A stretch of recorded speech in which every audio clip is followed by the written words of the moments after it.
Hi everybody, how are you being? I'll try to untangle this so that I can move. Okay. How are you feeling so far at this beautiful gathering?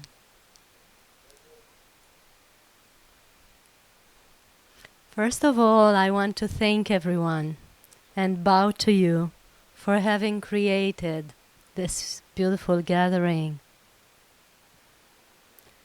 We, the speakers, are just the instruments that are instrumenting bringing the energies that you requested.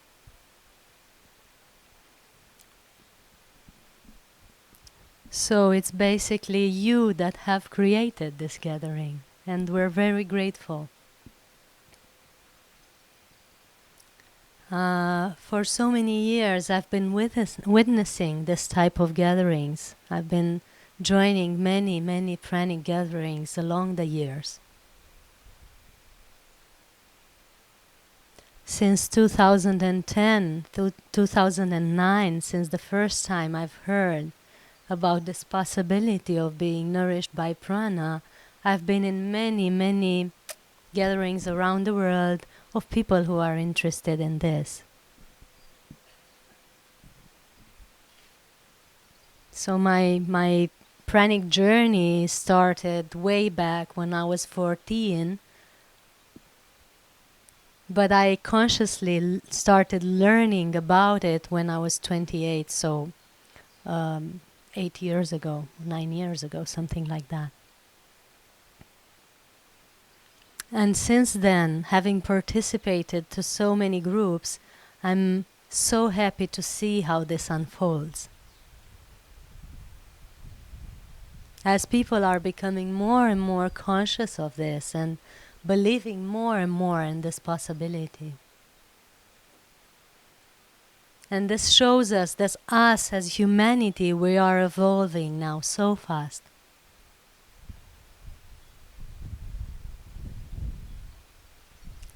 And before I go any further, I would like to know what you want to know about. Why are you here? How many of you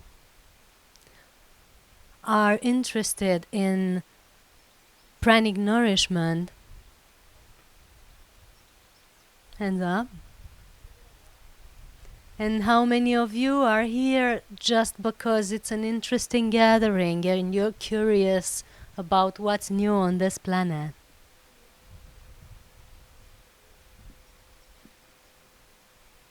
And how many of you have had a pranic experience before or trust that this is possible?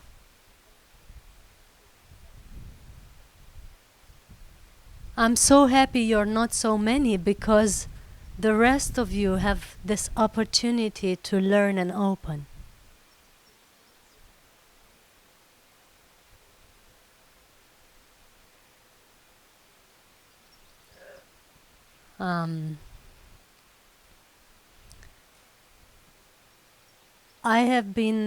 This is the third year that I'm participating to a pranic festival as a speaker. And what I've seen with the pranic festivals, the pranic gatherings in general, but the pranic festivals in particular, I'm going to share a little bit about the energy dynamics of what we do here. So when we gather like this, and we have requested that the family gets back together again, because we are family, something very beautiful is happening along the planet. Each one of us, when we meditate together, sends a ray up from the heart, through the crown, up into the universe. Just try to envision that.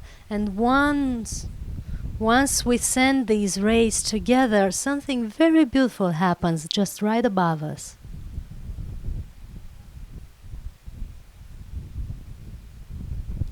we open, we gather our rays above us, and we build like a mandala, like a portal that draws back to us the most beautiful, the purest energies that are the most beneficial for us from the universe. So that's opening pranic portals. And what I also see is that the pranic portals that we open above these gatherings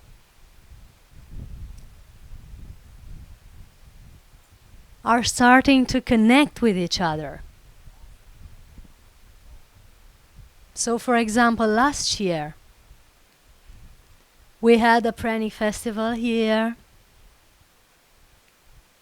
We opened the pranic door with our wishes from the heart. Then I went to Belgium to the pranic festival there. And another gate, pranic portal, opened there. Then another festival was in Romania in August. And another portal opened there. And what they do, these portals, is just they connect with each other. And they build a frequency along the planet, around the planet, that is then feeding back into us, into our energy field.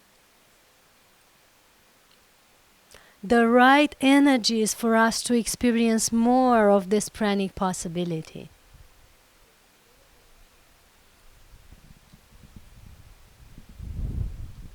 So by being here, we not only nourish ourselves from this pranic field, but we also nourish the whole planet, and we create the premises for more people to be able to tune into this reality and be supported by it.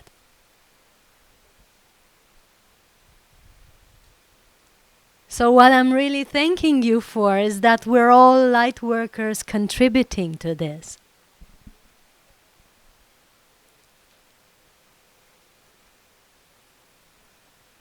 And how many of you know about the energy grid along the planet, or the Christed grid, as some call it?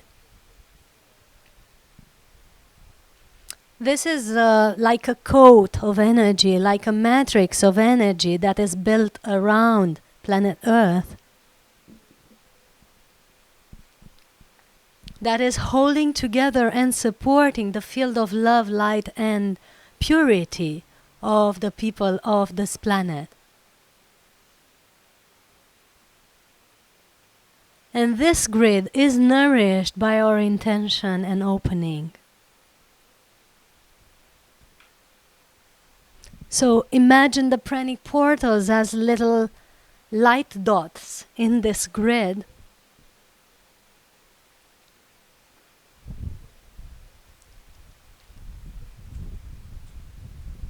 that are becoming stronger and stronger with each gathering, with each meditation, with each prayer, with each intention.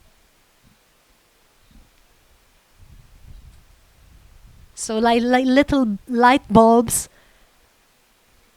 shining out around the planet from our emanation up. And what I also see, because part of my work is working with energy portals and energetic places along the planet,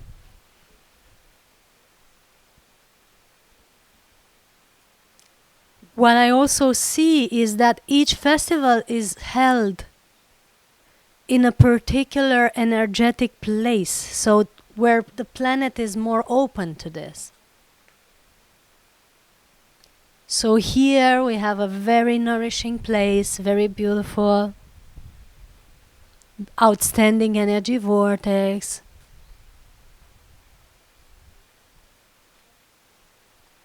In Belgium also, it was a beautiful field of energy in that nature area that was open to the higher realms.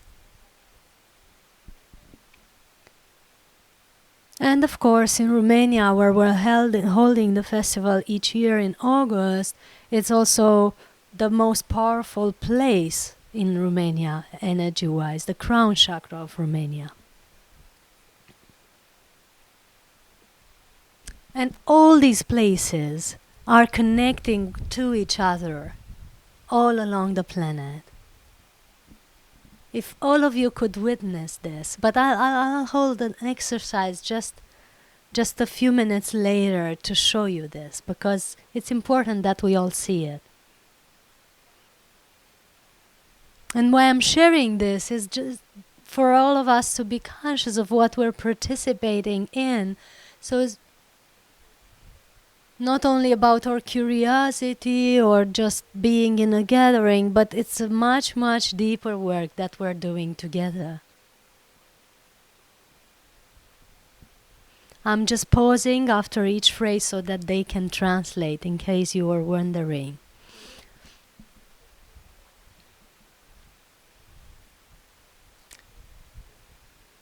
So how would you like to experience that? Because before we go any further, how would you like to have a brief meditation and witness this with your own energy field?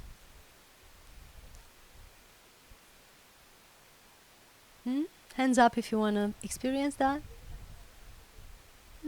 We have a majority. So before I present any more of myself and the work we are doing, I just suggest let's do some soul sharing and see what I just talked about.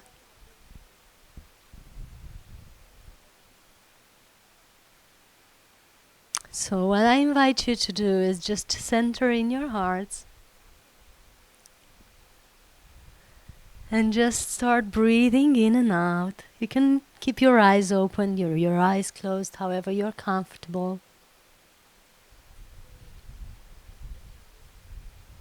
Closed eyes help us keep our focus within and observe more of the inner planes.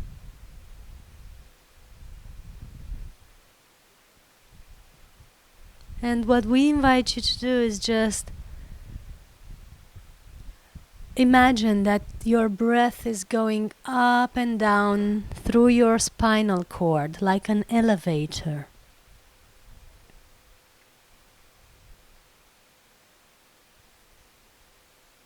So when you breathe in, you let that elevator go up from the base of the spine to the top of your head.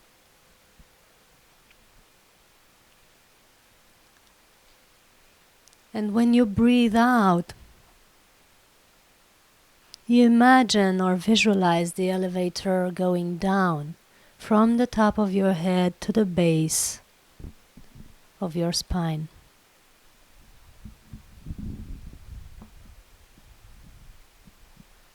And just practice with this for a while. Just see what it does to your energy field.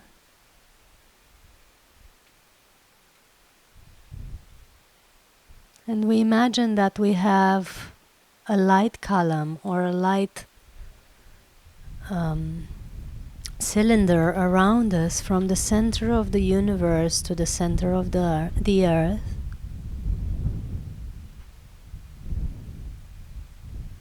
And each one of us is in this light column, in this light cylinder.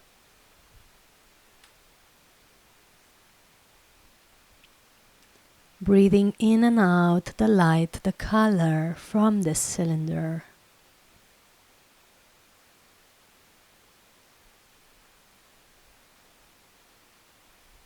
Just focus on these two things for a while. Centering all the energy on your spinal cord and heart.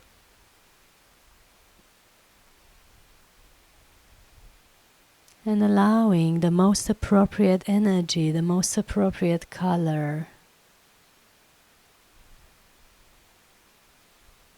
to come inside you with your breath.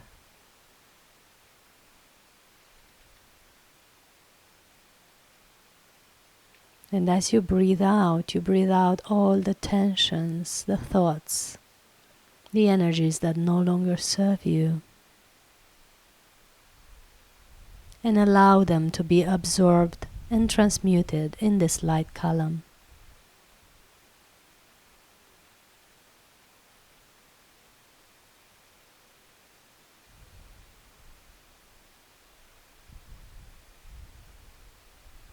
We know that this light column around us is pre-programmed to dissolve, transmute, transform everything that no longer serves us. And also bring in the most appropriate energies, supportive energies for each one of us.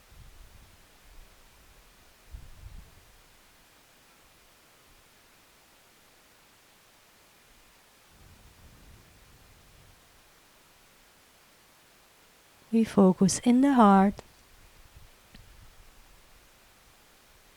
and imagine that we have a light sphere there that is getting brighter and brighter with every breath.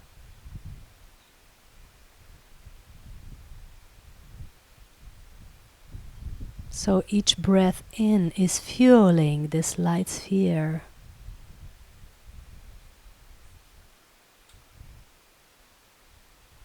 That is shining brighter each time you breathe in.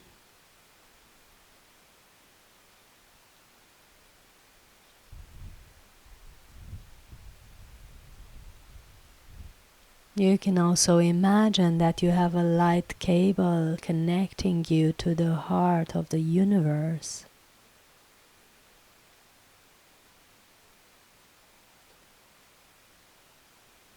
And that with every breath, you draw in through the top of your head energy, nourishment into your heart.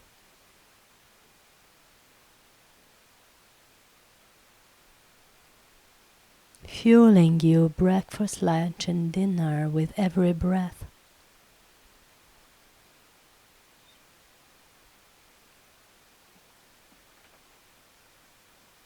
And allow your heart to expand, being nourished by this energy.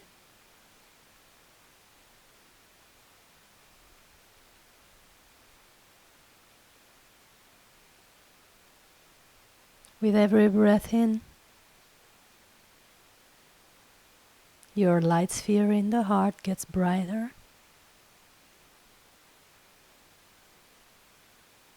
You can also imagine a crystal there that is getting fueled by this energy.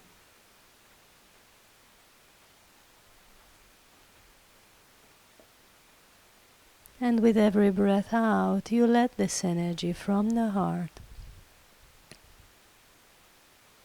go into your cells, into the internal organs, all your physical systems,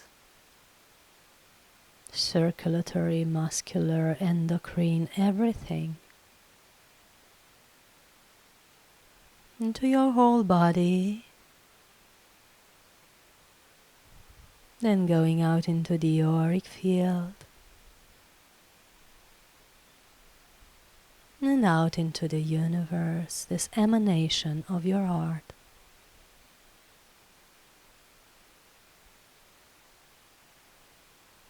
Just relax and allow and let the thoughts dissolve like clouds above your head.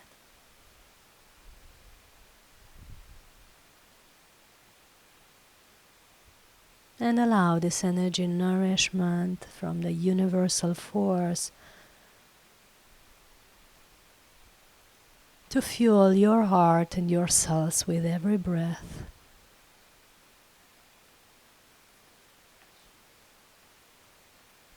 Then your energy field, and then the universe around you. getting everything repatterned by your love emanation.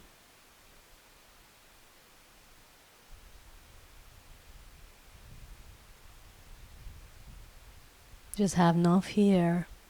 This will heal your heart. You are free to open.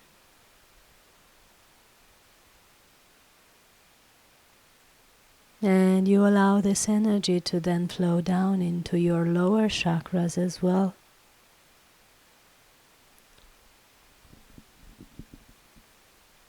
Allow it to go towards the perineum and then down towards the knees and the soles of the feet, filling your whole body with this emanation of love from your heart.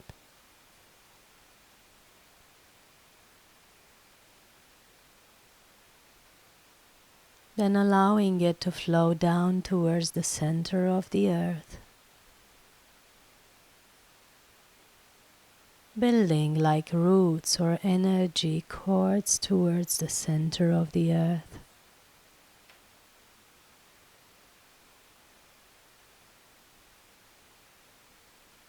You feel with these energy cords that you're going towards the heart of Gaia.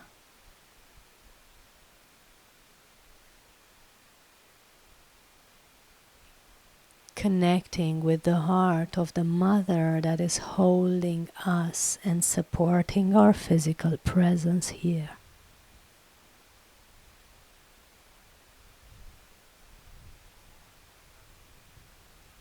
Feel how it feels to feel the heart of this planet.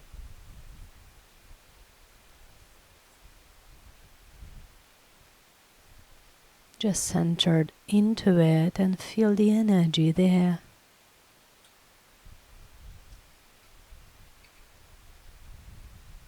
Or just imagine how it feels to be hugged by the most loving mother.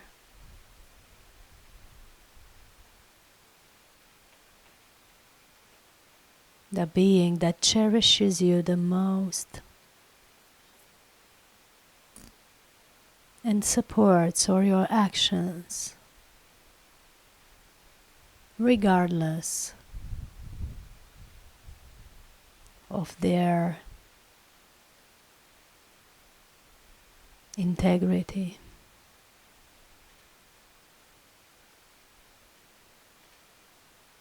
We allow this energy from the center of the earth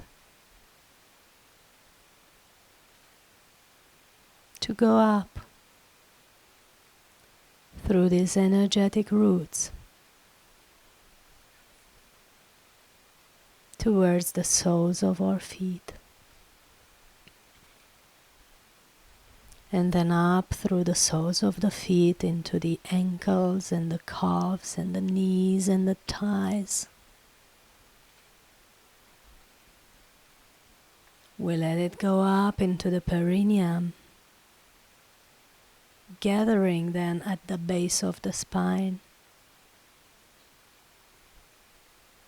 And then we let it flow up the spine towards the heart chakra, then up towards the base of the skull, and up towards the top of the head, filling your whole body with this energy of Gaia, fueling you with mother love energy, the supporting frequency that is holding together your elements of the body. As your body is made of the same frequencies as this big mother holding us all.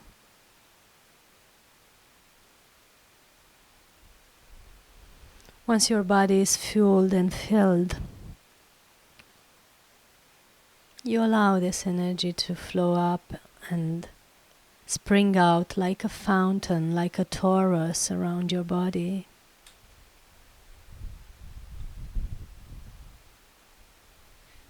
Forming an energy field that filters out everything that no longer serves you, holding you each day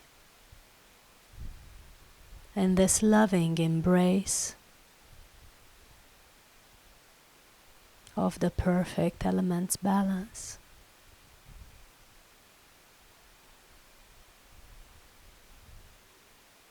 And of the perfect feeling of feeling accepted here on earth.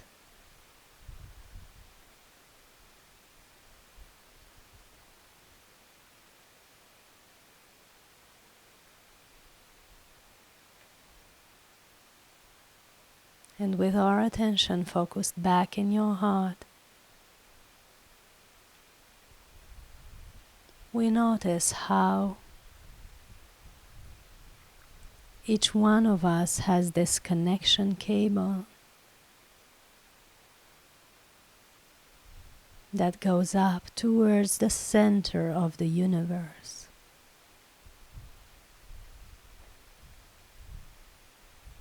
And along the way, as it's sending up our wishes, it meets and builds an energy grid above this gathering.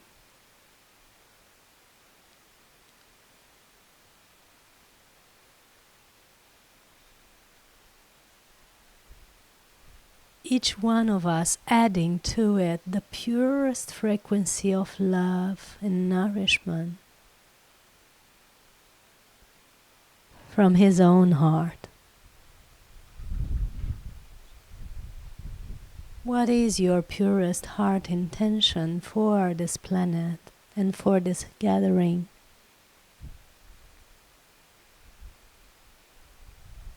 What is the purest heart intention for yourself now?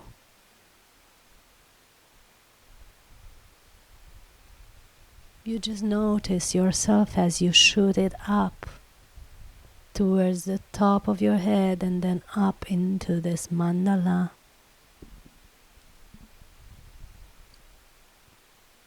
That we're all building together, and that is supporting us all in fulfilling this.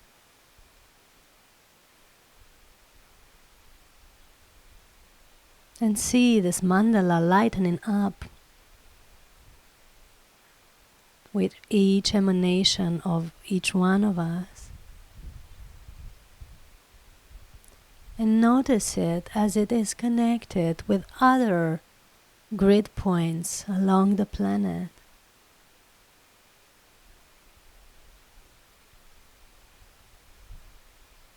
The places where we've gathered before.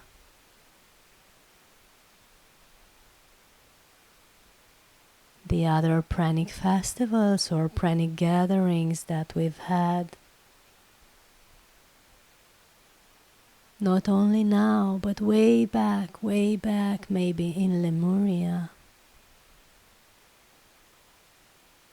They're all still lit up.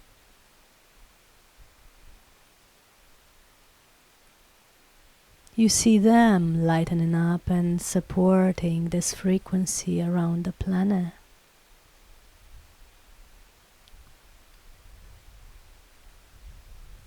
The Pranic Festival in Belgium,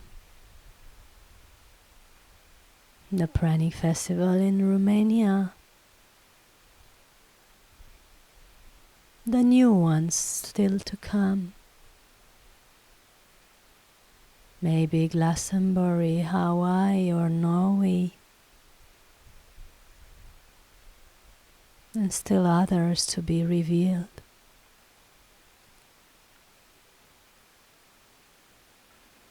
Just see how they all support back the people who open up to this reality, nourishing their energy field.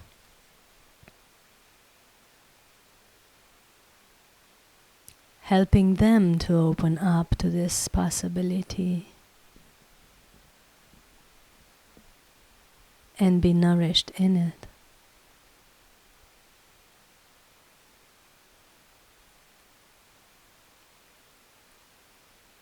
And as you've witnessed this all,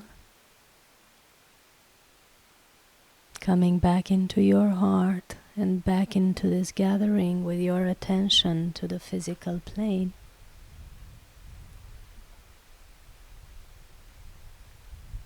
we can start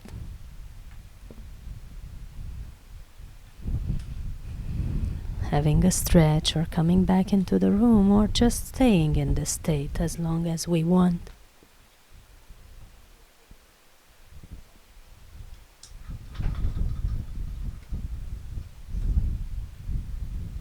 Thank you, thank you, thank you.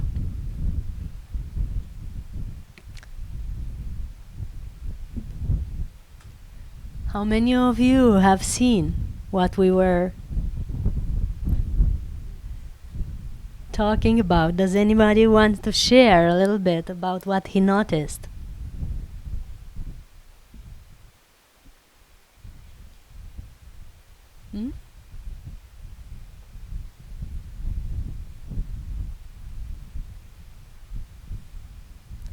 Anyway, we'll prepare a mic for later because we'll have some questions towards the end. So, getting back to more actual stuff, we have noticed that some of you are new to this, and probably some of you are wondering, how is this possible that a physical body is nourished without physical food, yes?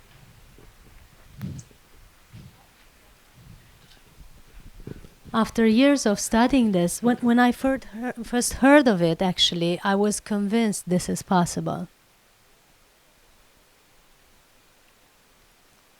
When I was 14, as some disharmony was happening in my family, I started eating very, very little. Like half an apple a day or something like that. And this happened for quite a while. I don't know, I never measured how long. I was not interested in pranic nourishment back then.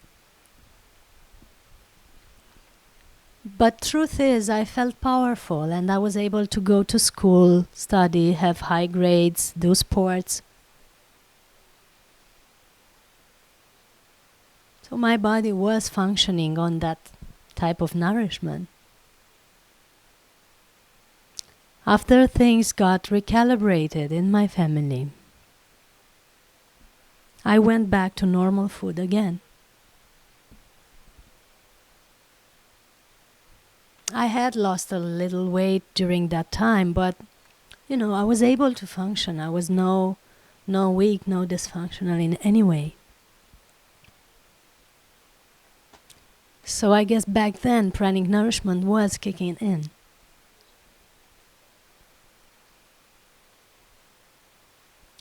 Then when I was 17, many years ago, I got to vegetarian diet because I felt it was not natural to eat some animals that have died. So for some years I've been a vegetarian, maybe until I was 20 or so. Then since I was 19 or 20, I started working and doing university studies in parallel full time. And I forgot all about vegetarian nourishment, meditation. I was meditating in a crystal every evening. I forgot all about that.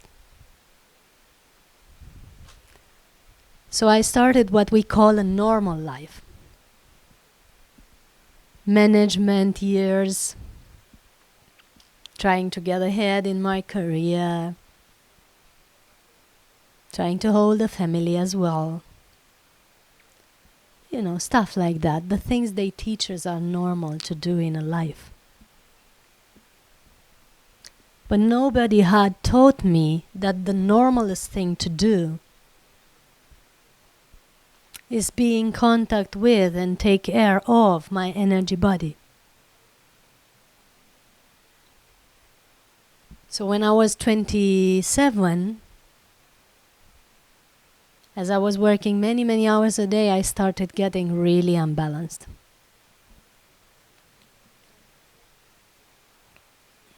Like basically falling off my feet without a notice. And it was then that I decided that I had to look for alternatives. Because honestly, normal medicine couldn't do anything for me. So that's when I started meditating again and going back to vegetarian diet and lightening up my diet as I was meditating more and more and practicing more yoga and qigong.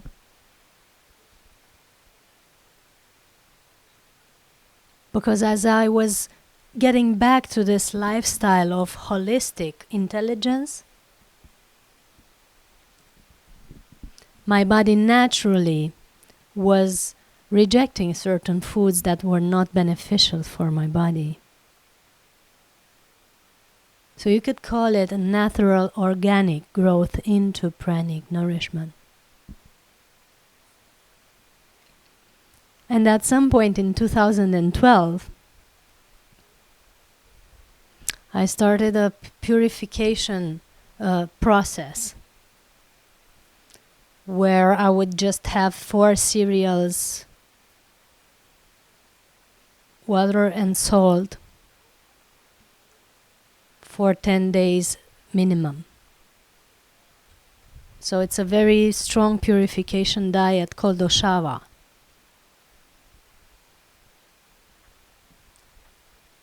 And normally you have to only do this for 10 days. But I was doing it each month, and in between the Oshava diets, I was not having that much food, and I was also having these 4 cereals. My body would reject anything else.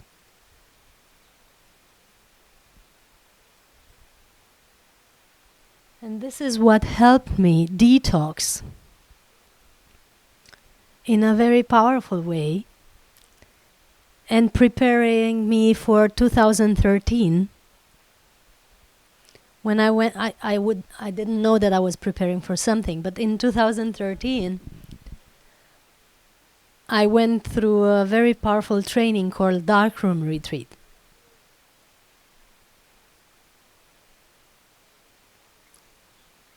So it's a pranic process after all. It's 10 days in darkness, no light, no food, and no technology. You could call that also fasting. So fasting technology is also important. And during these 10 days, I had the outstanding opportunity of experiencing my multiversal nature, the extended part of my being. I was aware that we're all energy. I was aware of my energy body before because I was doing meditation.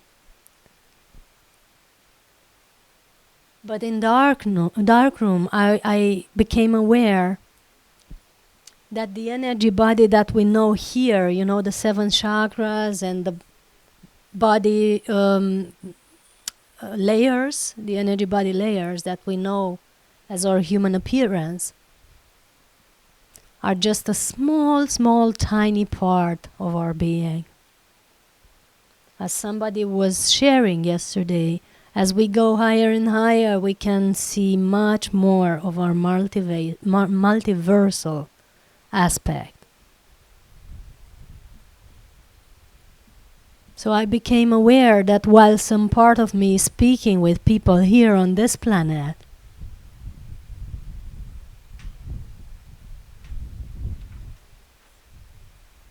some other aspects of mine are doing other jobs in other realities.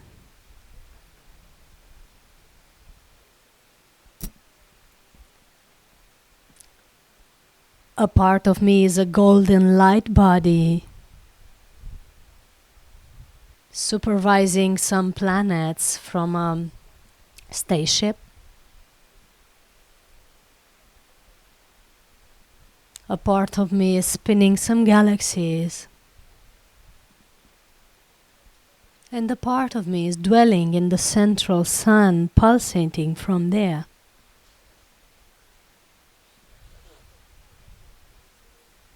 And this is nothing special. We're all like this.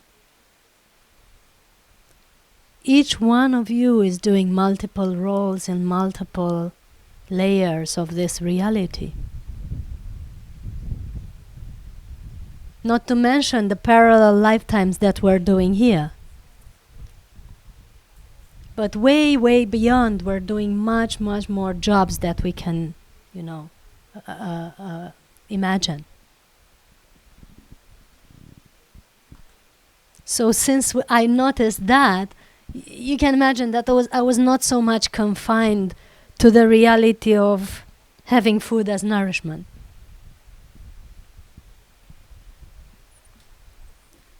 I know that our body is made of elements and that we need to synchronize the elements of the physical body with the natural elements around us. And that's actually the most important part of pranic nourishment, the synchronization.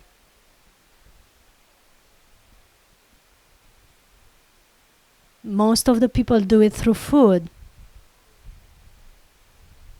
But there is the possibility of synchronizing without using food as well. And having researched this, because I wanted to know, okay, I didn't know exactly how I do it. But I wanted to know how all the others are doing it. So I started this research. Back then, I would just know Jasmuhi, and she was always my friend and teacher. But she was just one layer of this reality. So I wanted to know, well, if there are others, what are they doing? How are they functioning? So I started interviewing all the pranic people that I met and asking them, grounded questions like, what were your issues? What were your pains? What happened in your body? What happened with your family? All this stuff. All the stuff that we want to know about when we start a pranic journey, because most of the people have fears that if they start, maybe their body will disintegrate or have pains. Or maybe the family will leave them because they're too weird.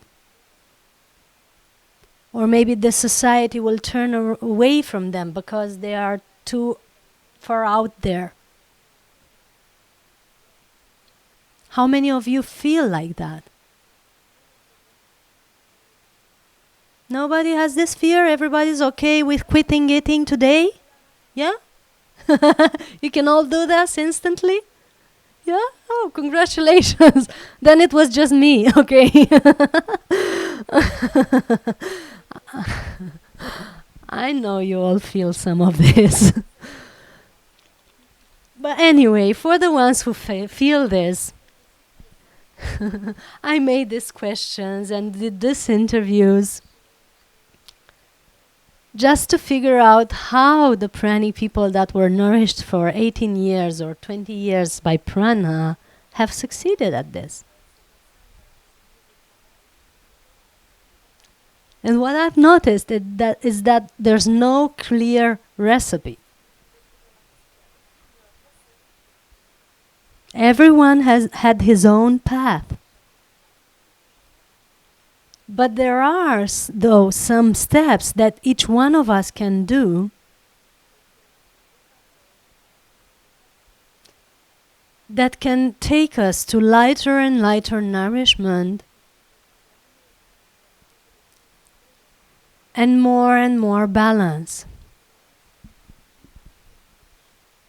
So there are some activities, some practices, some daily actions that we all can take that will help our body be nourished in a different way, with more energy and less food. Yeah. Would you like to know which are these steps? I believe this is important because what I've also noticed is that people go to a certain initiation or process, okay? For example, I went to darkroom. I spent 10 days there without food. It has been easy for me. I went back home and for a month I couldn't eat at all. I did try once because all my friends were busting my head. But when I tried, it was not so good. So for 1 month I was holding that frequency naturally. Also because I had 8 to 10 hours of meditation and practices a day, with yoga and qigong and meditation and stuff like that.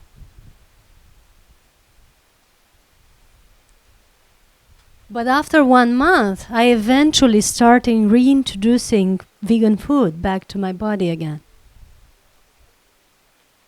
So that pranic frequency was slowly diminishing. Also because I live in a very busy city, I was in a busy building that time.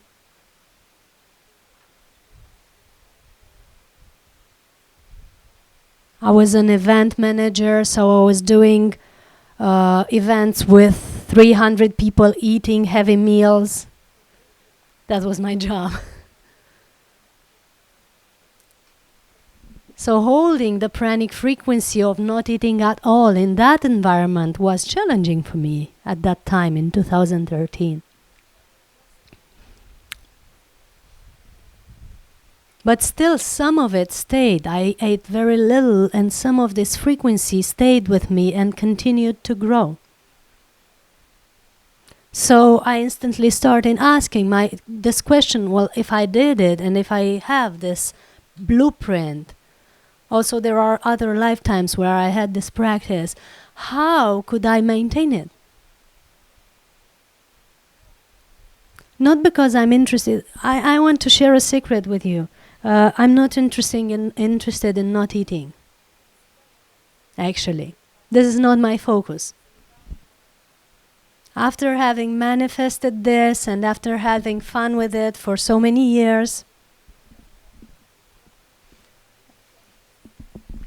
I know it's possible. I know it's possible for me and every one of us. But I also know it was never my focus.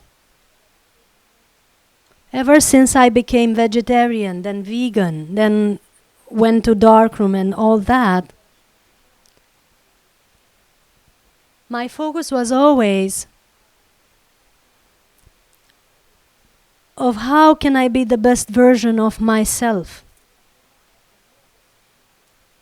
How can I let more of the divine self that is guiding this body manifest in this body?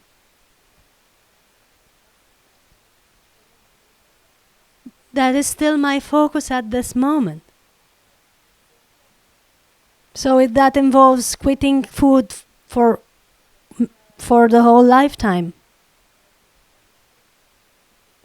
or if that involves not eating for a week and then having dinner with friends, I don't care. All I care about, je m'en fiche. I love this expression. All I care about is how can I be the best version of myself in this highest state of consciousness for the ones around me. Because I know I have incarnated here to bring something and to share my gifts for this planet. And being the highest version of myself might not involve quitting food forever.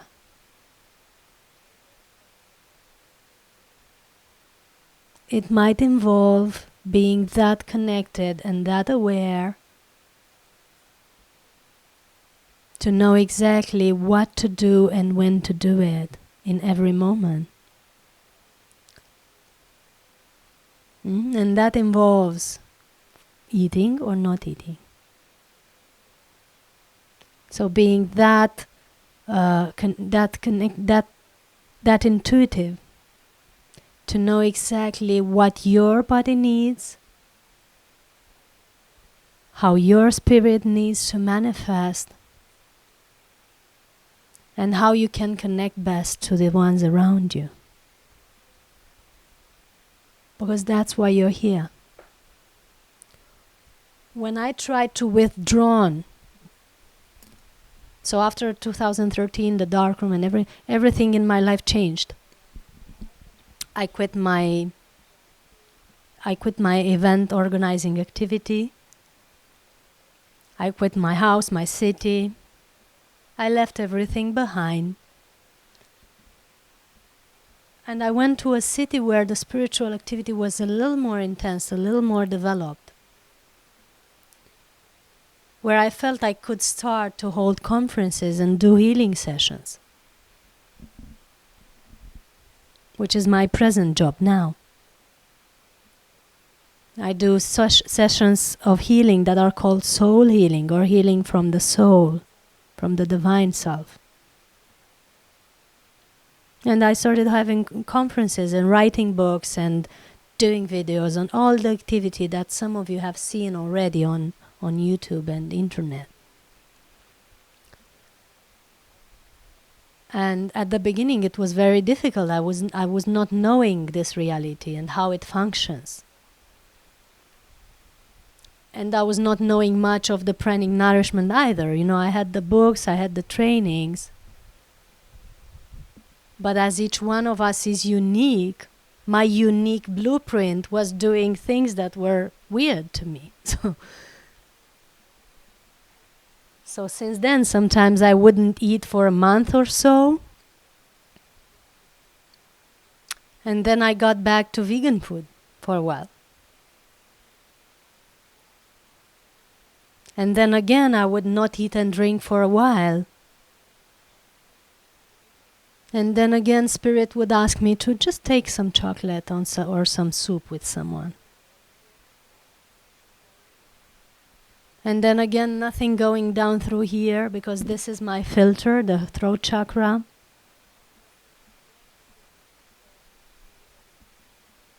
And then again, just go out and have some vegan pizza with your family. Just feel good with them. So it was a constant journey of ascending, descending, ascending, descending. And when I started to get a little bit, in discomfort with this, and my mind started rambling about it,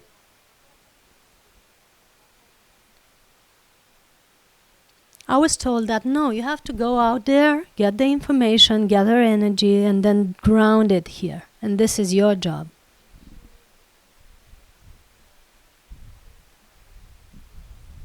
And I said, oh, okay.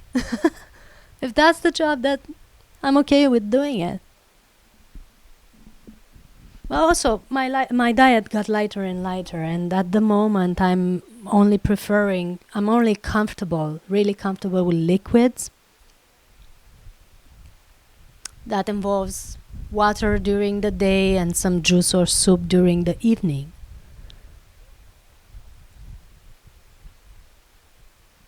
And only when I'm in big gatherings or am I called directly to take something in particular, like yesterday I was called to ask somebody for an apple.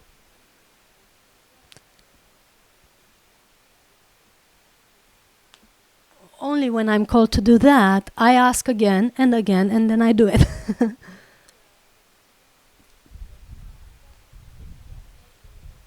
And I always ask before taking food, because if I don't ask, if I don't pay attention, my body has a really big discomfort.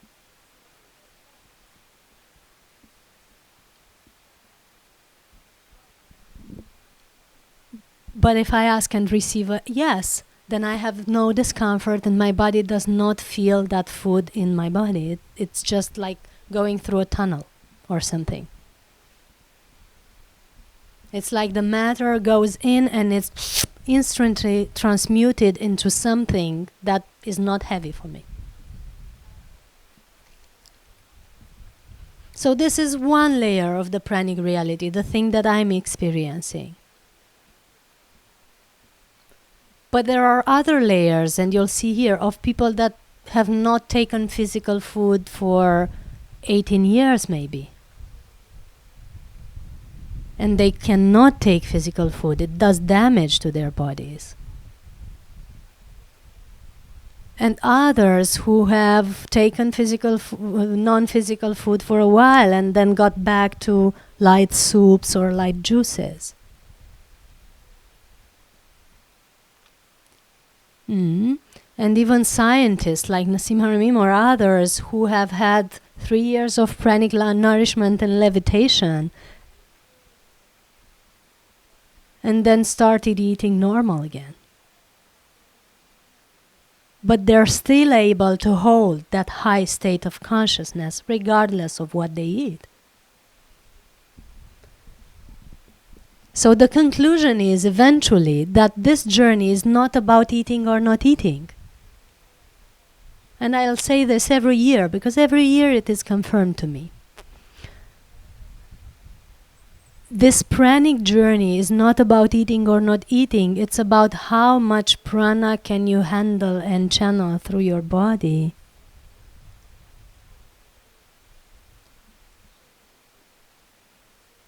And how much of your divine consciousness can you consciously hold and manifest here.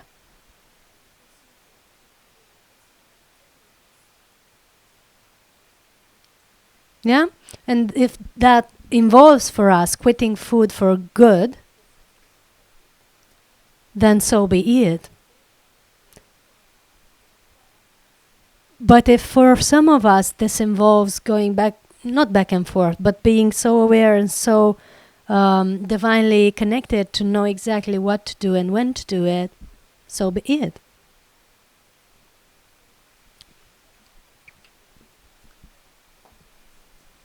And I'll give, for this, I'll bring forth the example of Anandamai Ma. Do you know Anandamai? Have you heard of her? Yes? Some of you did, some of you didn't. Anandamai is a saint, a Hindu saint. She was the friend of Paramahansa Yogananda. You know, the one who has written the autobiography of a yogi. And what she did is she was very, very, very immersed in union with the divine essence. To the point where her body was no longer hers. No longer guided by her personality self. So her personality was basically cancelled by something bigger, higher, that was guiding that body. And as a result, she conducted a big spiritual movement, shifting the life and healing the life of thousands of people just by her presence. You can look her up. She's an amazing spirit, still guiding some of us. But what her case was with nourishment, that's where I'm getting at, was that she sometimes would not take physical food for months. Actually, if her staff wouldn't feed her or clothe her, she would even forget about that. That's how immersed she was in meditation.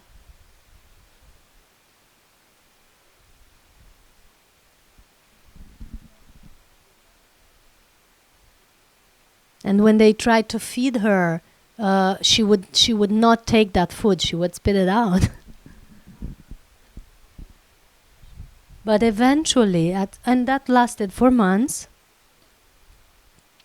And eventually, when she had to do like a group healing or something, some spiritual work of some kind that was guided to her by spirit, and she knew exactly, she would ask for food, but she would eat such large quantities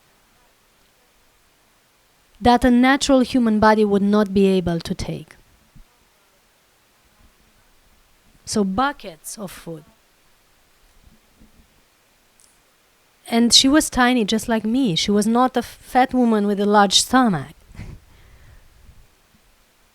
So that proves the ability of the body to transmute food. She was not taking that food for herself. That's what I mean. The food would go in and then go out to the crowds that she was feeding with her energy. You know how some energy masters have this training of sending out energies for people of groups.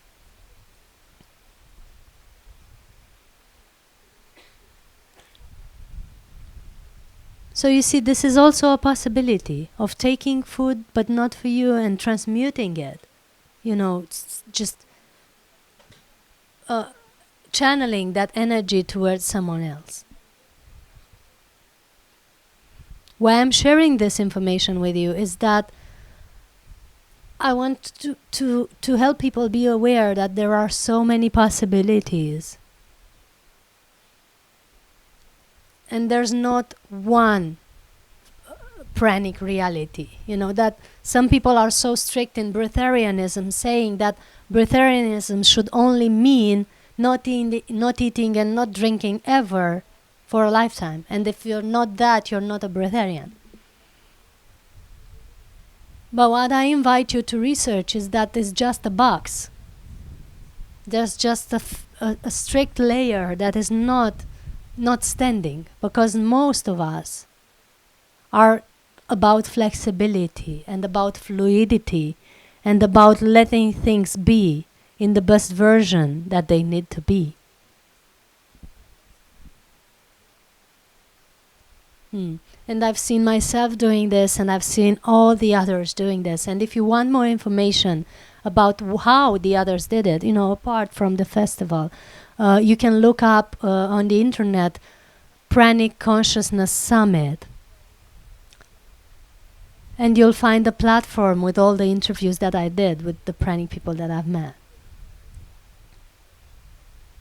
So it's another way of keeping yourselves informed on this reality, and also see the intimate conversation and gatherings that I've had with these masters. Because once we tune into that reality, and this reality here where everyone is sharing their own perspective, we see that nothing is strict, nothing is, you know, predetermined, nothing is to be put in a box, and everything is about freedom.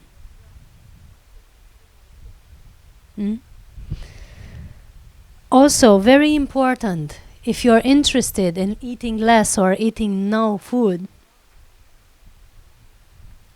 is detoxing your bodies. So detoxing the body means starting with the physical body and getting rid of parasites, getting rid of toxins, getting rid of all the heavy stuff, metals and everything that is requesting for you to have heavy food.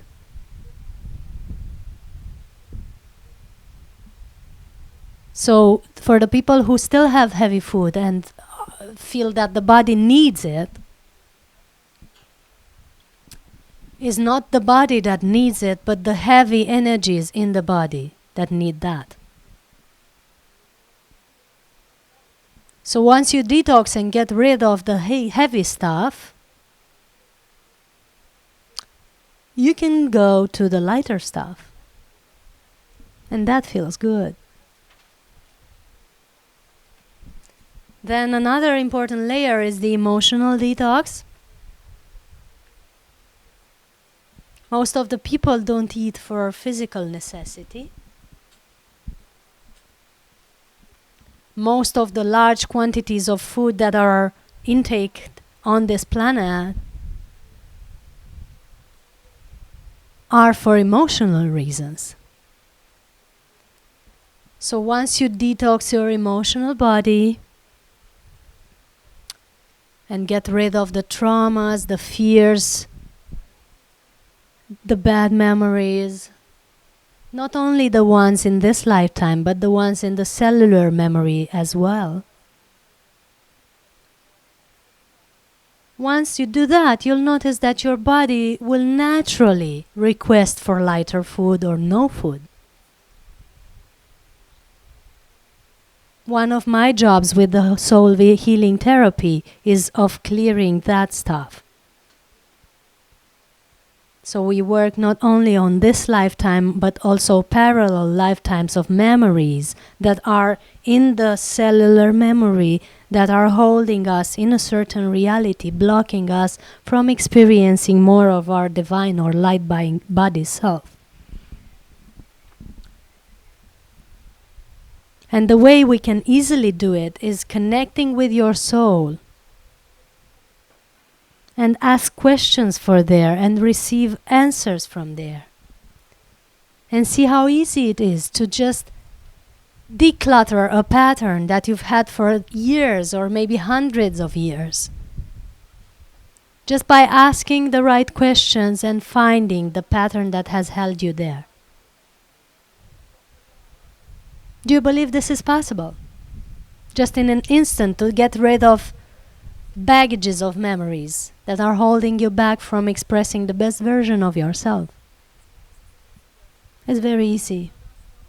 Very available now, especially with the new energies flowing on the planet.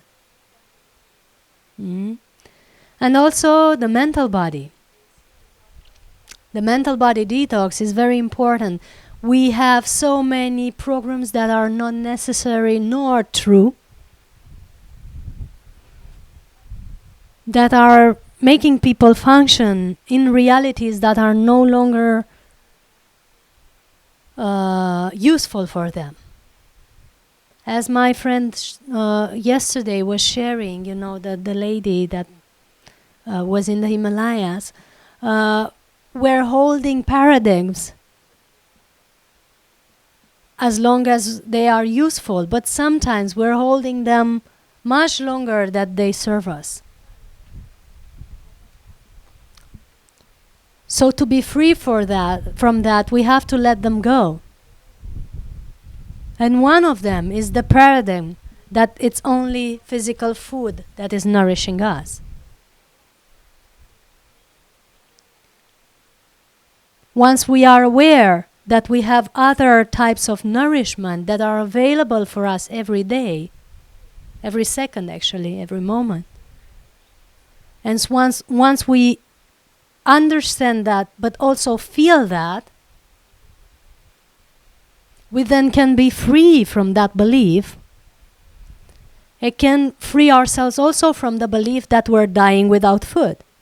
That is the biggest fear that is keeping some from being pranic.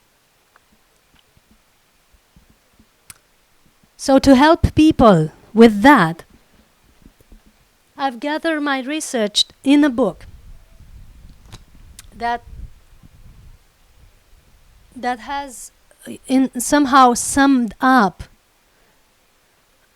the experiences that I've had with the pranic people and the people that are searching on this path. Because I've not only talked with tens of pranic people, but also people that are starting this journey, have had a process or two. How many of you have had a pranic process? Okay, so people who have had a process and maybe went back to physical food after that,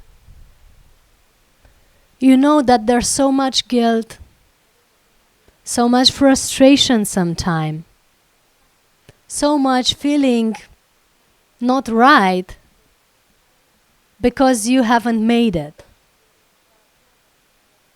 You felt that maybe, but that's not true. That's also a belief. Because the reality is you can't go, most of us can't instantly shift to pranic nourishment just after a process.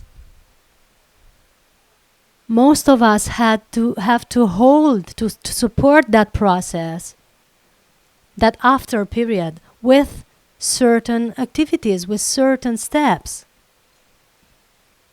of a holistic practice that will keep and strengthen the pranic frequency. So during the process, you just open or remember the pranic frequency. But after that, you have to do some practice at home, in your day-to-day life, to be maintained in that frequency. Because you go back to your day-to-day activities and your beta state of mind.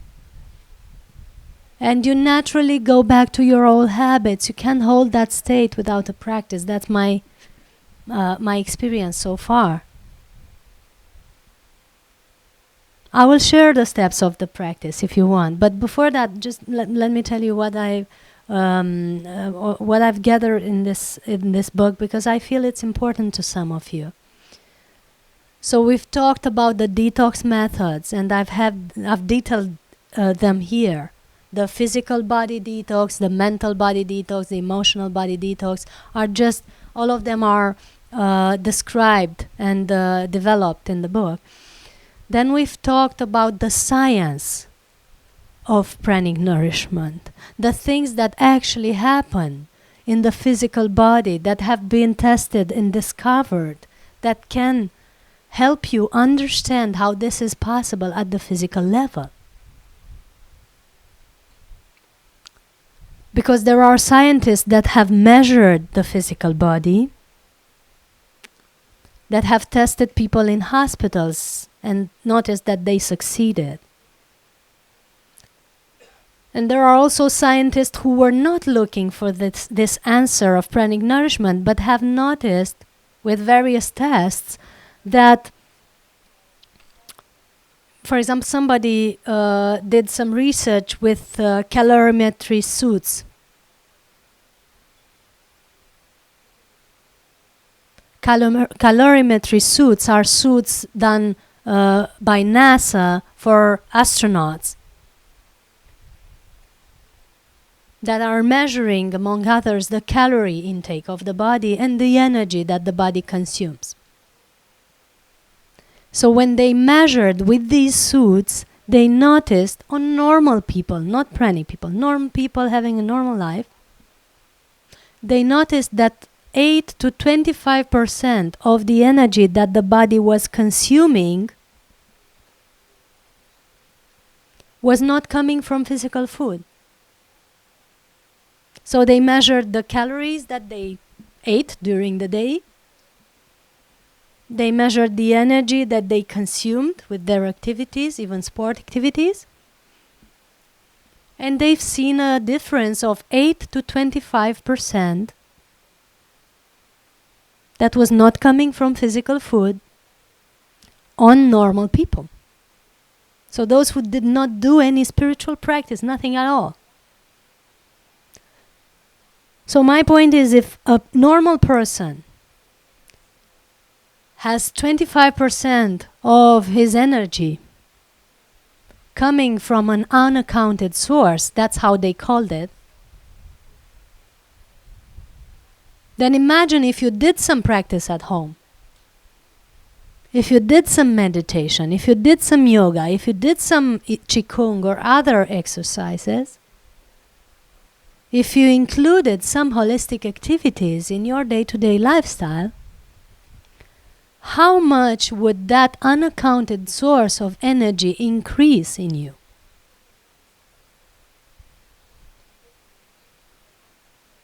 Because what we've measured with a method that is called the breath test, that I'm hoping to be able to share with you today, we've noticed that this percentage increases or changes day by day according to your daily activities. So by measuring, I noticed that someday I might be to a 100% or even more than 100% prana. And some days it might decrease if I had a stressor or if I had an issue. For example, when my brother had an accident or something like that, you know, the prana would decrease out of emotional stress. And it's important for us to also measure that percentage, especially those of you who have quit food,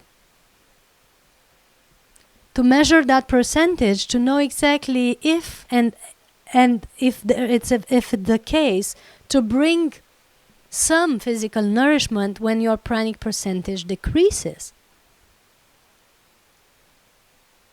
so that you do not go into hunger or into being malnourished.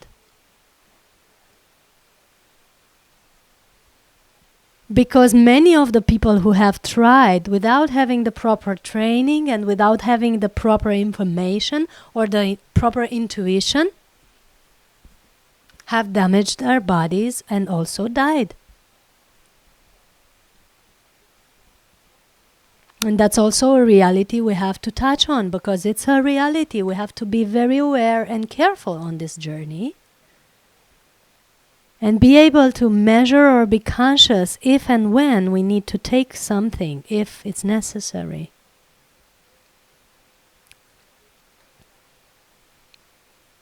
But the core idea is that at least 25% of your energy for each one of you is coming from prana anyway, even without doing anything. And each one of you can increase it easily if you are willing to do that. Then another thing that science has discovered, and is also in this book, is that we have a strong connection between the levels of melatonin that we produce. Melatonin being a substance that is produced by the pineal gland. Pineal gland is one of the endocrine glands, is one of the most important ones, the ones that is governed by the third eye.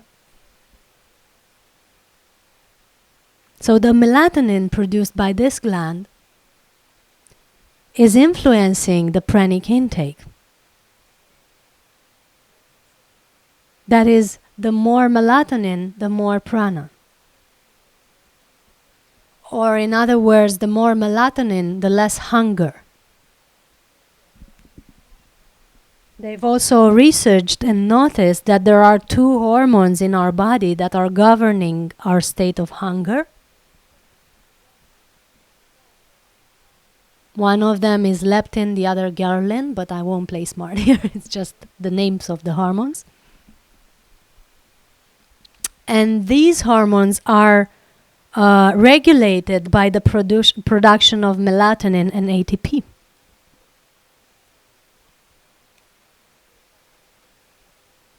So the more melatonin, the less hunger.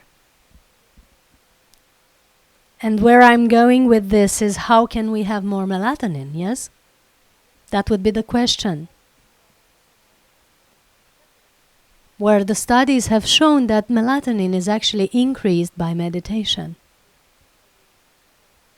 And other activities also. Dark room or darkness retreats increase the melatonin. So there are activities that can help your hormones self-regulate, that can lead to more pranic nourishment.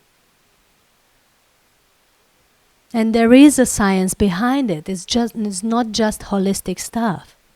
That's where I'm going with this discourse. So those of you who want to study this, not only you find it in my book, but also on our website, soulhealingacademy.com. And there's a lot of articles there that help you understand mentally the pranic nourishment. Because some people have had the experience, know it's possible, but until the mental body understands it, they won't flip into that reality permanently.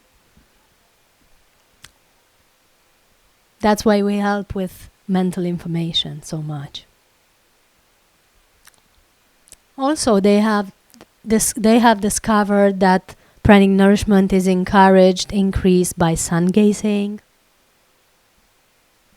The practice of looking at the sun at morning and evening, or sunrise and sunset, that help the pineal produce more energy. And actually, the pineal gland of the people doing a lot of sun gazing, like Hira Ratan Manek, one of the pranic people that I know, the pineal gland has been measured to be much bigger than the normal gland of normal people. So you see, sun gazing is a practice that has helped many with the pranic nourishment, apart from meditation. Another step that you can include besides meditation and sun gazing would be conscious breathing.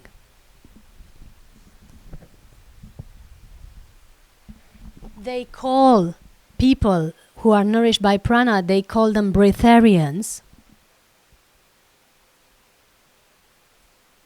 And you might think that they are nourished by breath, right? The truth is that this is not accurate. We are not nourished by breath. We are nourished by the energy in our cells and the universal energy. But breath is helping us regulate our inner rhythms so that we keep ourselves in the theta delta state that is maintaining more pranic nourishment in our lives. So that is the right definition of a breatharian, the one who knows to work with the breath as so to maintain his physical and mental rhythms in the right state to be nourished by prana. That's a difference, right, in the concepts. You also find references of that and more explanations. And that leads me to brain waves. We have noticed that there's a direct connection between brain waves, the rhythm of your thoughts, and the way you are nourished by prana. So the more agitated you are, the less prana is nourishing you. The calmer you are, or the quieter your brain waves are, the more prana in the body and the energy field. So we have noticed that most of the pranic people are able and consciously maintaining themselves in the alpha theta state. As opposed to the people who are not so much nourished by prana that maintain themselves in the beta state most of the time. You can find information about brainwaves on our website or internet. You can also find it in the book. The book is called the Pranic World Book, by the way. So another thing that is tested and measured and proven as true. And also they have noticed that in this planet there are also pranic bacteria. So the tiniest microorganisms are also able to be nourished by prana or light. So some other beings on this planet, some bacteria, are nourished in this way. So you see, there's so much science behind this reality, and it's not only holistic mumbo jumbo as some might think.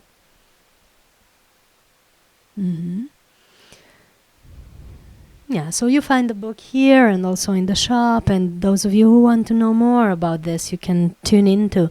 There's actually a few of them here.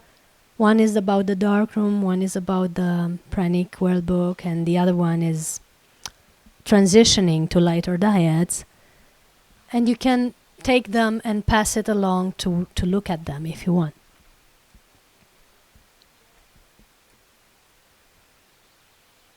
Are there any questions so far? Because I'm talking and talking and talking.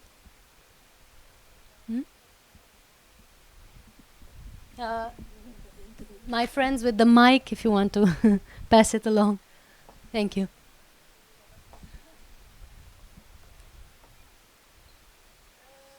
Yes?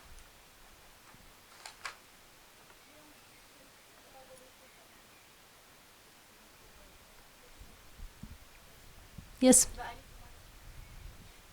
The mic. Mic. Yes.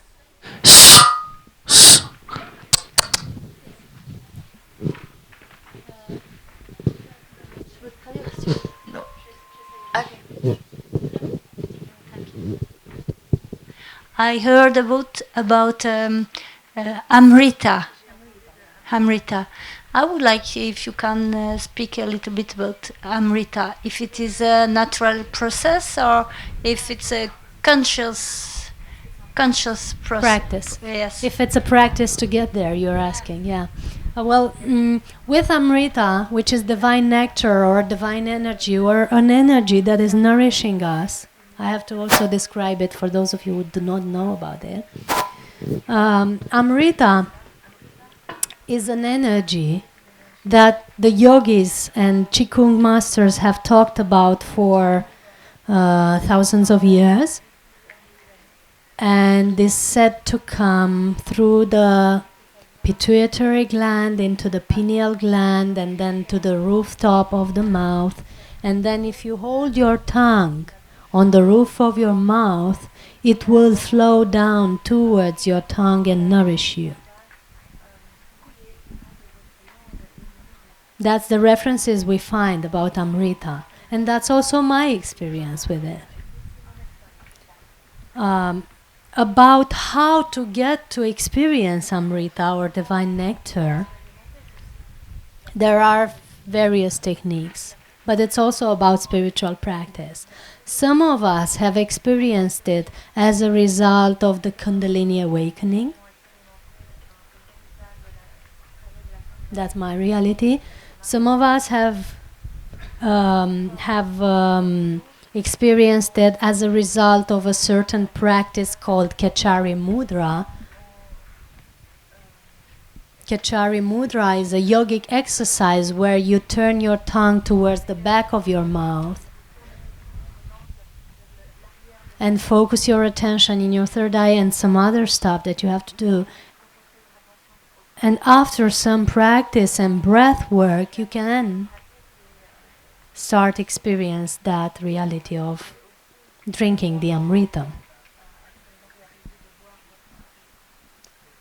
I have experienced this also through, ecstatic awe. When I was, for example, in awe by witnessing an energy or a landscape, my being expanded and the energy started flowing in such a way that was producing this. There are others who have experienced it through yoga postures and breath work. And there are others who have experienced it through Qigong, which is a Chinese technique. So you see, there's so many ways of getting there, but it's available for all. But it's triggered, it's actually the pranic energy. It's triggered by the purity of the energy channels. So two things, the purity of the energy channels and the practice. So that's what I know about that. Is there anything you would like to develop into with the question? Yeah.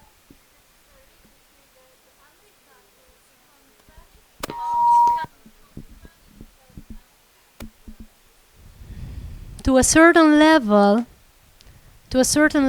we're all nourished by Amrita.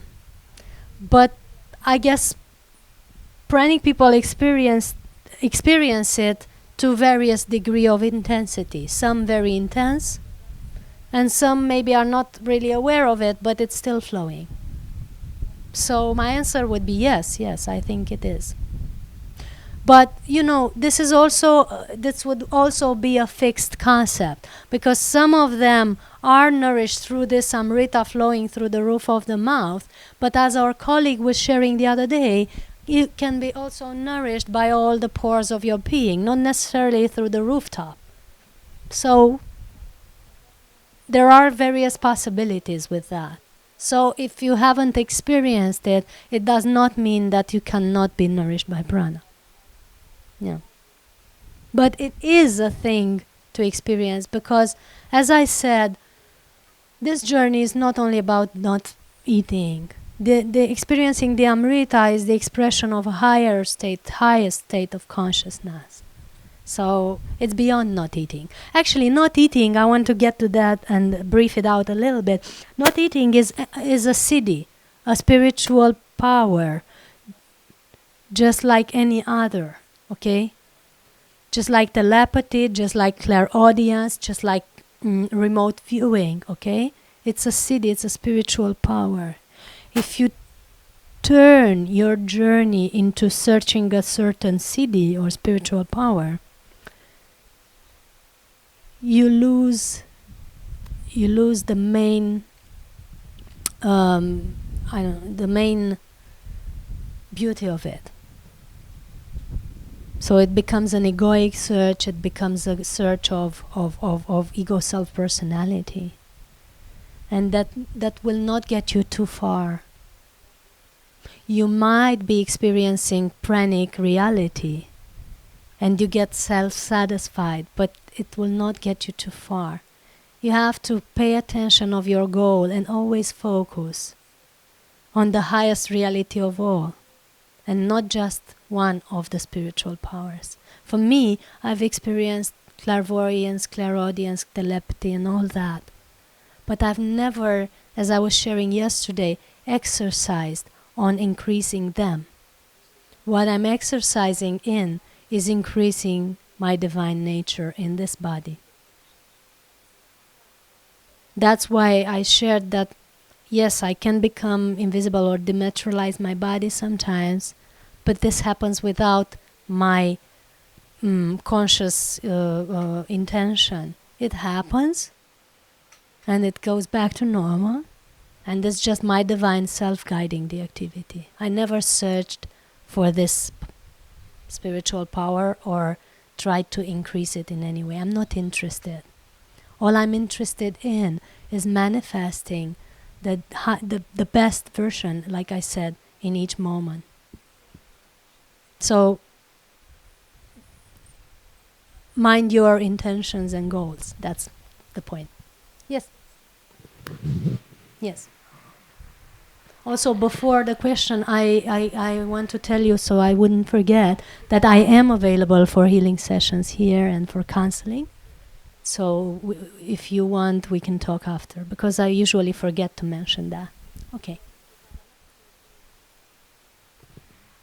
Is fasting on long terms available for about everybody, or some people shouldn't do it?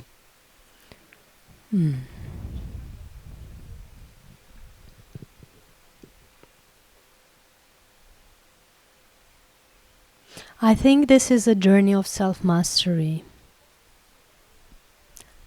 And each one of us must check with himself if fasting is good or not good for him. And there are situations where fasting, if health problems or if certain energy aspects are present, then fasting could not be the best option.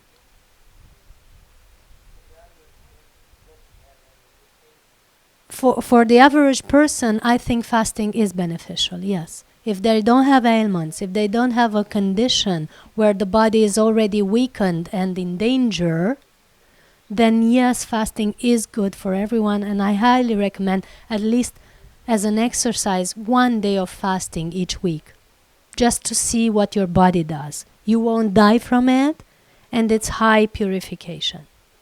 And you can extend the days as you feel it's comfortable or beneficial for you. I do not recommend fasting in the situations where where prana is very depleted and the energy of, for example, the bones and muscles is depleted. Then we do not recommend fasting. We recommend feeding. So pranic as we are, we have to be aware where we are with the pranic percentage. Yeah. Thank you. Welcome. Mm-hmm. Anyone else? Yes? Wait. Just that comment there that you just mentioned about taking physical food when your body's kind of injured or damaged or whatever. But I had thought that taking physical food was an effort for your body to try and get rid of it. You know, that it was depleting your body rather than energizing it. Yes.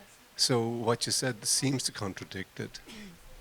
Then I will explain it better. I would not refer to physical injury. When you have a physical injury or even a flu, the body might naturally go into fasting to heal that situation, especially with inflammation and situations like that.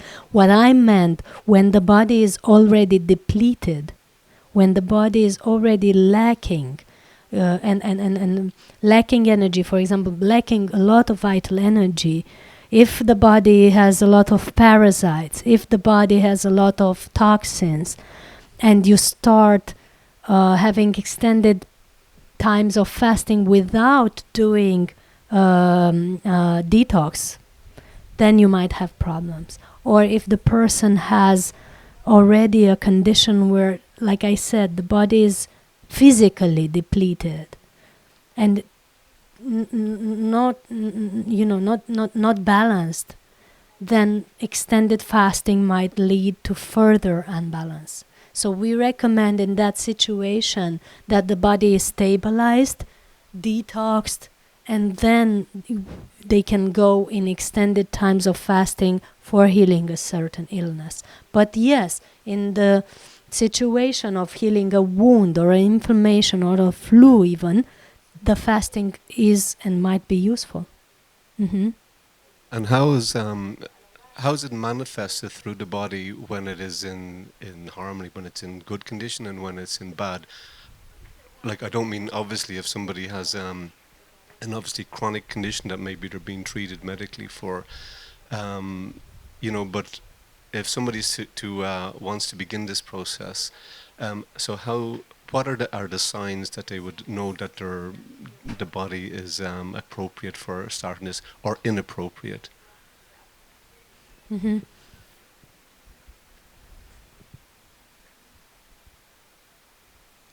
Where it's an individual journey of testing and noticing. You can, if you go to a doctor and ask him about it, will mostly tell you it's not the case, or you know. But there are also clinics that can test you and put you into fasting to heal something, even chronic disease. There are clinics that are healing chronic, like diabetes, for example, with fasting, with extended fasting. There has been the fasting summit all over the internet where they describe the healing of chronic disease with fasting. And there are doctors and specialists who are describing that. So this is possible. Also, for a person who has no experience in this, it's just a journey, a personal journey of testing and seeing.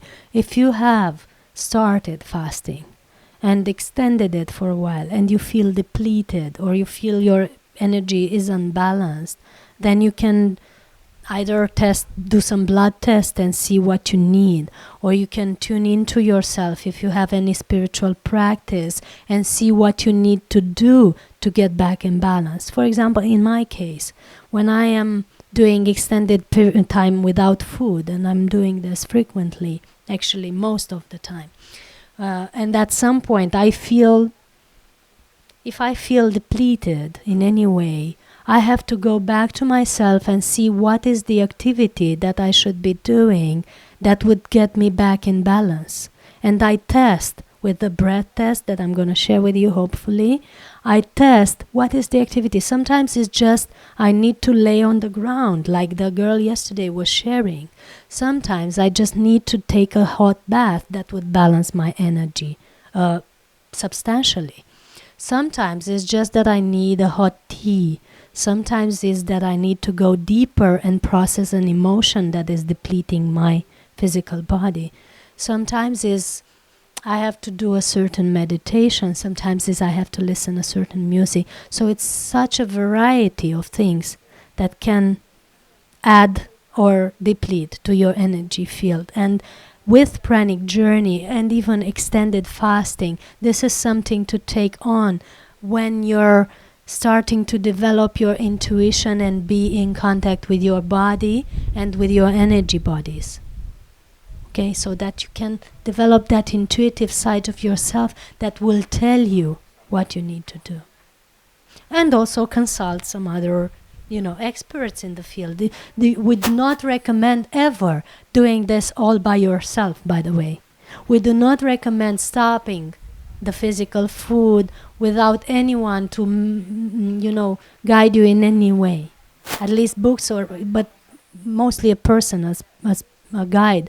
Because people have done immense damage to themselves without having the right information or misinterpreting the information even.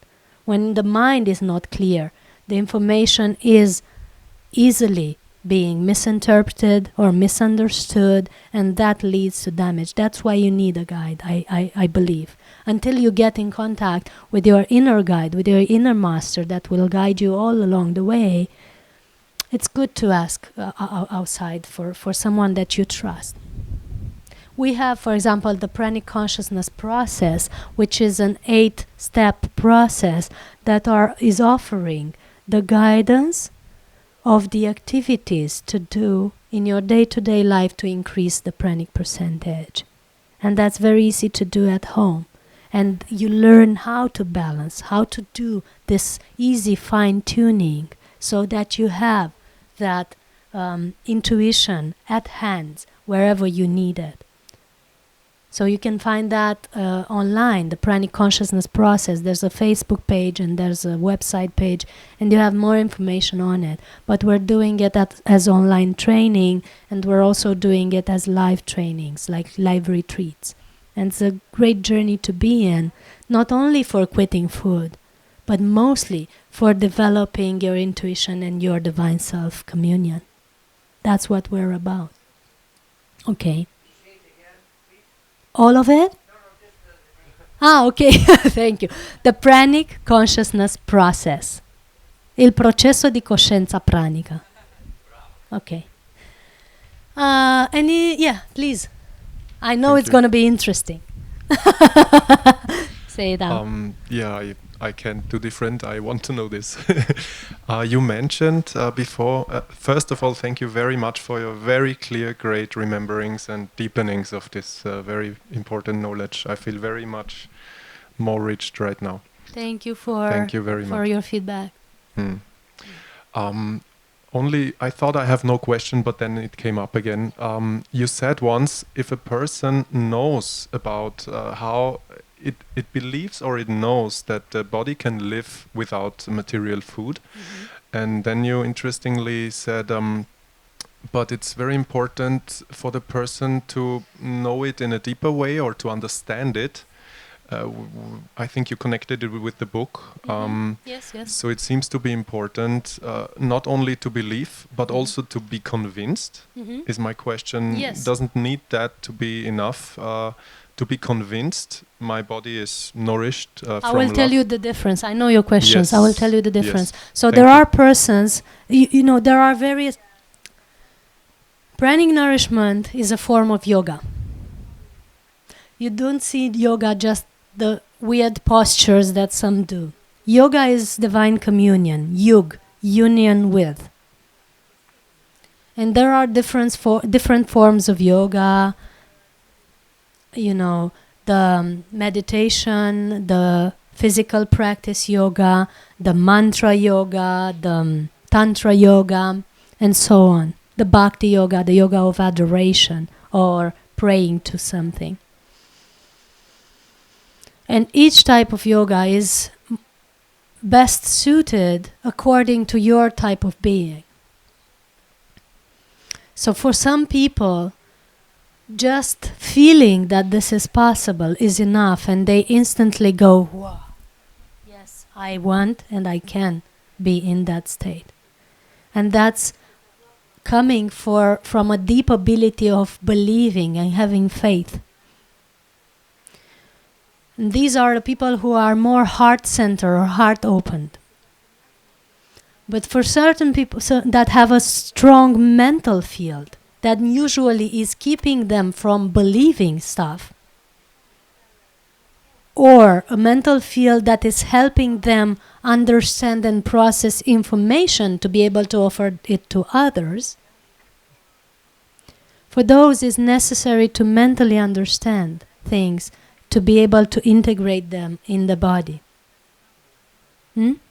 That the mind lets it go through and not exactly. one thing is disagreeing with it, Exactly. for example. Exactly. So that's why some of us need to also understand mentally and understand the science of it and to believe it also from the level of the mind. For example, see your bodies. The physical body knows and feels that is nourished. The emotional body might know and feel nourished.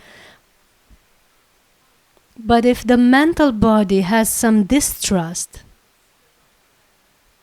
for example, from all the global programming that is saying that you cannot live without food, if your mental body has some distrust, then there's some in the energy, and it doesn't let the pranic frequency go through and nourish you completely.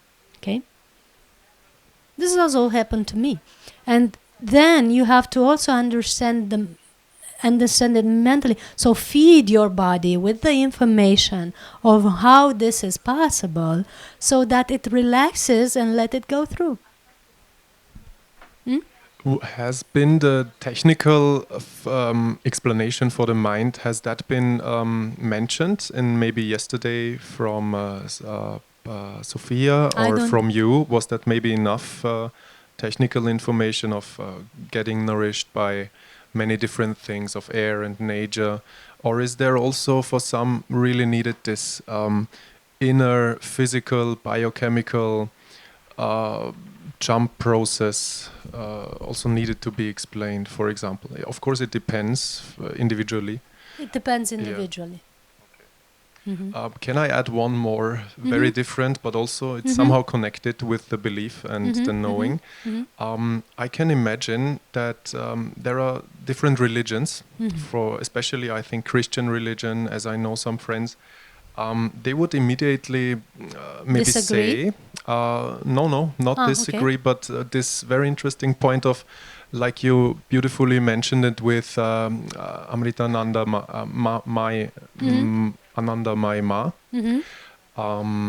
that she was not in a way herself anymore, or her ego or her identity was not there anymore, which is for others being enlightened and being guided from the Divine One within, or God. For others it could be an easy belief of there are so many entities and aliens who are not supportive, or in a different way supportive, like dark energies of possessions or something. I would love to have a clear explanation for those people who are maybe afraid of, and even if it's myself, afraid of being guided. It's also about what you focus on. This is the answer. If you focus on that, you will be nourished by that. By that. Nourished means, connected with. But if you focus on divine energy or the divine expression, divine self, and you focus all your attention, I could call it God. I'm not afraid to talk about God. I actually love God a lot, and I'm loved back by. So if you focus on God or divine energy or universal force or whatever you want to call it, and you keep your focus on that, and you keep your focus on that, then nothing else exists actually. There is nothing else.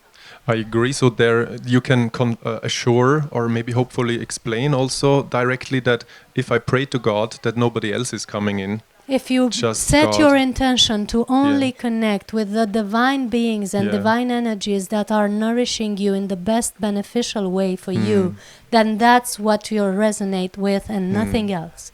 And you set your intention every day when you wake up, and every time you feel that you go out of balance, you just surround yourself in light and set your intention to only be contacted and resonating with the most high and beneficial energies for you, and be nourished by the highest or most beneficial source for you. And that's what will contact you from now on.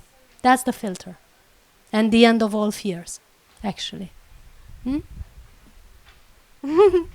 Okay. Okay. So I guess we're coming to the end, yes? Yes. For those of you who want more information, my name is Cristiana Eltrayan. I forgot to tell you. You can look for Soul Healing Academy, the website. You can look for Pranic Consciousness Process, Pranic Consciousness Summit, and so on. And you'll find the information on Facebook. And also the books are with me and in the shop. And we can talk some more later. I'm open for therapy. See you later. Cristiano, thank you. See you tomorrow and the day after tomorrow at 7:30 a.m. for some practice, okay?